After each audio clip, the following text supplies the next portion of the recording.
हरियाणा की सिरसा सीट से सांसद कुमारी सैलजा ने प्रदेश में शिक्षकों की कमी को लेकर सरकार को घेरा है। उन्होंने अपने सोशल मीडिया अकाउंट एक्स पर पोस्ट कर लिखा कि हरियाणा के 2300 स्कूलों में 9,995 पीजीटी शिक्षकों की कमी है। यह बीजेपी सरकार के खोखले वादों का नतीजा है कि हमारे बच्चे शिक्षा से वंचित हो रहे हैं और युवा रोजगार से। कांग्रेस ने हमेशा शिक्षा को सर्वोच्च प्राथमिकता दी है और भविष्य में भी देगी। कुमारी सैलजा ने आगे लिखा कि चंद महीनों के बाद हरियाणा में कांग्रेस की सरकार बनेगी और खाली पड़े सभी शिक्षकों के पदों को भरा जाएगा ताकि हमारे प्रदेश के बच्चों का सुरक्षित भविष्य सुनिश्चित हो सके। इसके साथ ही कुमारी सैलजा ने गुरुवार को नीट रिजल्ट को लेकर भी सवाल खड़े किए थे। उन्होंने अपनी एक्स पोस्ट में लिखा था कि पूरा नीट घोटाला सामने आने के बावजूद मोदी सरकार ने इस पर कोई ठोस कार्रवाई नहीं की है। इस पूरे घोटाले की सीबीआई जांच होनी चाहिए ताकि सच्चाई सामने आ सके। हालांकि ये जिम्मेदारी भारतीय जनता पार्टी की है, लेकिन यदि वे अपनी जिम्मेदारियों से भाग रहे हैं तो कांग्रेस पार्टी सीबीआई जांच की मांग करती है। कुमारी सैलजा ने अपने पोस्ट में आगे लिखा कि सरकार को उन बच्चों के बारे में सोचना चाहिए जिनका भविष्य भ्रष्ट सरकार ने चौपट कर दिया। उनके वक्त और मेहनत की भरपाई के लिए बीजेपी को विचार करना चाहिए। बीजेपी सरकार की नीतियों और उनके कार्यकाल में हो रहे भ्रष्टाचार के कारण देश के युवाओं का भविष्य अंधकारमय हो गया है। अब समय आ गया है कि हम सब मिलकर इस सरकार की जवाबदेही तय करें और छात्रों के भविष्य को सुरक्षित करने के लिए सख्त कदम उठाएं। कांग्रेस पार्टी इस लड़ाई में छात्रों के साथ है और उनके अधिकारों की रक्षा के लिए हर संभव कदम उठाएगी। हमारा सवाल एक है कि जो हमारे नेता श्री राहुल गांधी जी ने सवाल पूछे हैं, कांग्रेस पार्टी प्रतिदिन सवाल पूछ रही है हमारे प्रधानमंत्री माननीय मोदी जी से, एक भी सवाल का जवाब नहीं आया।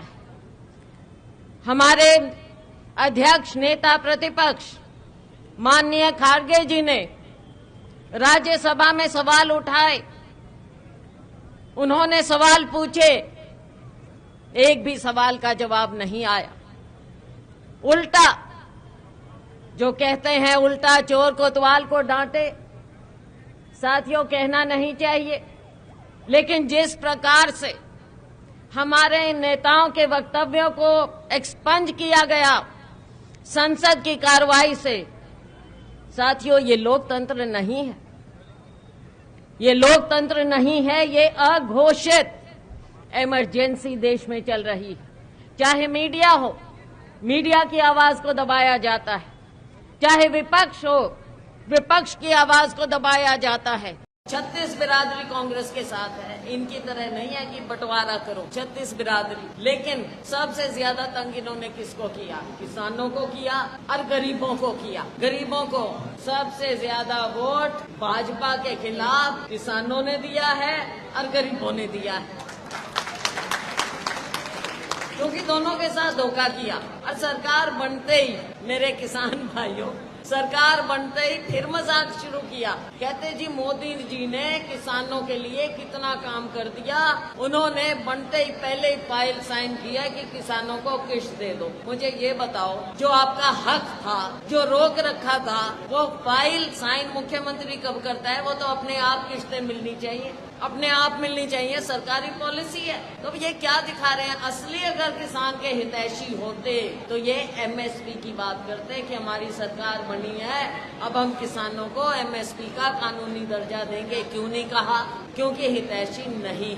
आगे की लड़ाई भी हमने लड़नी है साथियों। केंद्र की बात हुई, आपने अपनी ताकत दिखाई, लेकिन अभी और ताकत दिखाने का टाइम है, और ताकत दिखाओगे। कुमारी सैलजा जिंदाबाद। 3 महीने बाद चुनाव होना है अक्टूबर में, और अक्टूबर में आपने इसी तरह से दम दिखाना है साथियों, और आपस में कोई बात भी रहनी चाहिए। अभी आपने खूब मिल के ये चुनाव लड़ा है, अगला भी चुनाव लड़ना, और अपनी सरकार बननी चाहिए। हरियाणा में सरकार नहीं बने, धड़ल्ले से बनानी है। एक बार फिर आप ट्रेन में हो, अभी जो भी ढूंढ रहे हो, क्या माहौल है? लोगों में बहुत बेहद खुशी है, भाजपा की असलियत सामने आई और ये लोगों ने मन बनाया तभी उनकी असलियत सामने आई है, देश में भी प्रदेश में भी। और अब आगे के लिए सब मेहनत करने को उत्सुक हैं। अगले 3-4 महीने मेहनत करेंगे और हरियाणा में भी कांग्रेस की सरकार लाएंगे। भाजपा ने आज आरोप लगाया कि चुनाव के बाद हरियाणा में कांग्रेस टुकड़े टुकड़ी है, ना विजन है, ना कुछ हो रहा है, झगड़ा है। वो अपना घर संभाल लें पहले, फिर औरों की तरफ देखें। जनता ने उनको असलियत दिखाई है और आगे विधानसभा में और भी इन्हें पता चल जाएगा। तो आप मुख्यमंत्री पद के दावेदार भी रहेंगे? देखो, ये दावेदारी ऐसे नहीं होती है, ये हाईकमान का फैसला होता है। विधानसभा चुनाव लड़ेंगे आप? हाईकमान का फैसला। और आप हमसे जुड़े रहने के लिए सब्सक्राइब करें YouTube पर, फॉलो करें Twitter पर और लाइक करें Facebook पर। और ज्यादा जानकारी के लिए आपको टाइप करना होगा सिर्फ न्यूज नशा।